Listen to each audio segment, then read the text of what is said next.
Hi, my name is Sage, and this craft is going to need some aluminum foil and a wooden base that I then paint, and then it can be set aside so we can then do more aluminum foil stuff. And with the aluminum foil, I'm going to be making the basis of the spider. And as you could tell by the title, today I'm going to be making a spider and a ghosty little guy, but right now I'm just focused on making the spider's body out of tinfoil. And how I do that is I just continually add layers upon layers of tinfoil until I get a half sphere shape of the butt part of the spider, and then a half sphere shape kind of for the head too. The head is a little bit more spherical than the body just because, you know, spiders.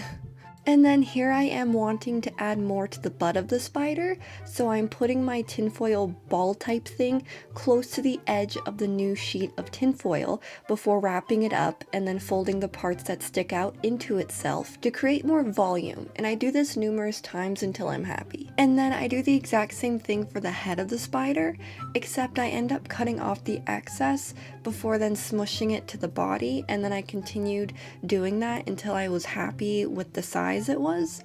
And I don't know why I decided to cut it off and do it that way. It made sense in my brain, so I did it. Then I hot glue any of the tinfoil rogue parts that aren't sticking to the spider body, and just going around and making sure everything is nice and compact. And then I smooth out the wrinkles the best I can with a popsicle stick, just trying to get out any harsh grooves, because later we're going to be paper macheing and the grooves will show through. This is it all smoothed out, and I did add some more tinfoil off screen as well because some of the grooves were pretty harsh. But now it's wire time! And with the wire, I'm going to be building the spindly legs of the spider. And the spider legs that I'm going for is two a lot longer in the front, and the middle two kind of just medium length, and then the back two also a little bit longer as well. And once I adhere the first leg with some hot glue off screen, I then do that 7 more times, and bam! The spider legs are on and ready to be tin-foiled. So then I use the tinfoil to bulk up the legs, so I'm just wrapping it around the wire. So then I do kind of keep in mind as well that I want to go from thick to medium to thin for the spider legs.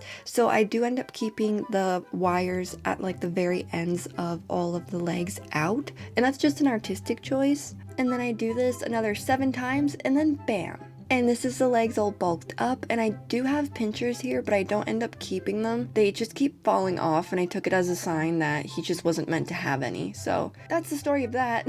And now it's paper mache time. Pause if you want to read the recipe. And you may be wondering why I'm dyeing my paper mache. It's just so it's easier to see on camera. And I do end up using a lot of goop during this project, and I did do 2 layers on the body at the same time. I even blow dried it off screen for about an hour, and it still wasn't dried all the way through. Looking back at like the footage, I was like, oh, I really went a little crazy. So if you decide to do this, definitely don't do what I did. From what I was reading, everyone says to do really thin layers and build on, but I was pressed for time, and I was like, nah dude, I can just blow dry it, it'll be fine. It was in fact not fine, and I had to leave it overnight anyway.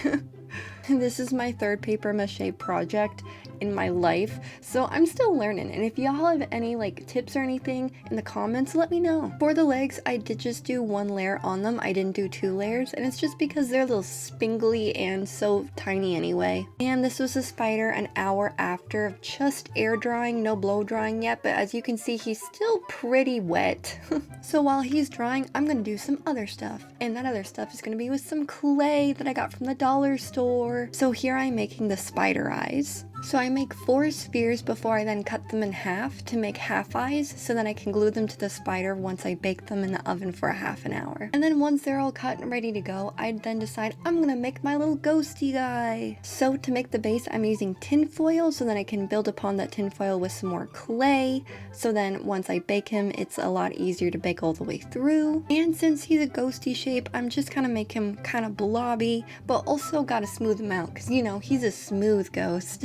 And then since I decided he's going to be holding a staff, I make him an arm. It's just a flattened triangle of clay, and then I stick it to his body. And then I smooth him out, and then I also curl his little arm around a wire, because the wire is going to be what builds up the staff. And I am using the same wire that I used for the spindly legs of the spider as well. And for his staff, I'm giving him a crystal ball, and I'm making it kind of curl around the crystal ball to make it look all nice and magical. And then I put the staff in his hand and smooth everything everything out, and now this is him all baked and wonderful. He took a half an hour to bake, just like the eyes. So this is the first layer of white paint that I do. I end up doing 6 in total, and I do paint everything white just so that I have a good base to build upon for the staff later. And then I decide to move on to the eyes, and I decide I'm gonna actually paint them green, just because I like green, and I do go over them 3 times with the green paint. And then after the 6 layers of white paint, it's now time to paint the staff, and I go over it with brown twice. And then I was thinking to myself,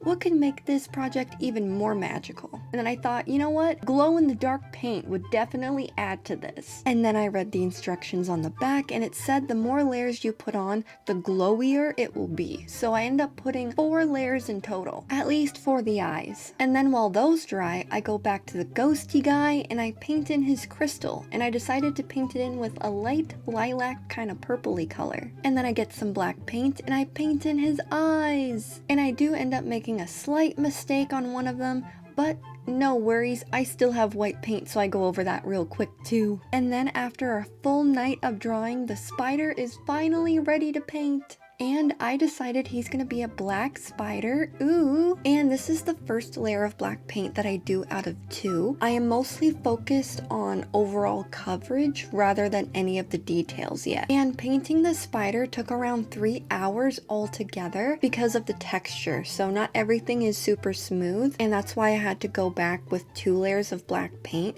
to really get into each and every one of the grooves. But I also really like the non-smooth look because I just think it adds to the spingly spiderness of it all. I just ended up really liking it. And I also paint the wires black off screen as well, with black acrylic. So then this is the first layer completely done for the spider, and this is the second. He's pretty much completely matte black, which is perfect. So now it's time to add the spider eyes onto him, and I use the hot glue gun to glue each and every individual one. I will say they mostly adhered pretty well. There was only one that kept popping off, but he eventually did end up sticking with just the hot glue. And now I'm putting the glowing paint on the crystal of his staff to make it look all magical. And then I decide, do you know what else would be magical? If the ghost himself was also glowing. So I end up putting some underneath him to give him like a ghosty glow, and the edges too, just to add to effect. So now it's time for some moss, and I end up putting that on the base that I painted a lot earlier. And here I am just kind of smoothing out the moss before I go in with the hot glue gun and just kind of smear the hot glue everywhere, so then I can just smush the moss into the hot glue. And then I take the ghosty guy and place him on and make sure that I like where he is before I hot glue him to the base. And then I do the same with the spider, and I hot glue him to the back of the base. And then once I know that he's on there for good, I end up going back in with some more moss and some more hot glue and just keep adding to the base. And I do this until it's completely covered, and then I go in with some dollar store shrubbery, and then I cut them to make them look like little kind of like spriglets, like little kind of trees, or like, you know, little just plants in general. I just thought they were cute. And I'm adding them with the hot glue gun as well. And with the hot glue gun, I'm noticing there's just more and more strings of hot glue that's being left over. So I decided I'm gonna use that to my advantage and kind of make it look a little webby as well, because he is a giant spider. And then I add one more glow layer onto the eyes, and I also end up painting some of the webs too, because I just thought that would look neat. And that's pretty much it. And I'm gonna show you all the glamour shots, and thank you so much for watching, and I really appreciate it. Thanks so much. Bye bye.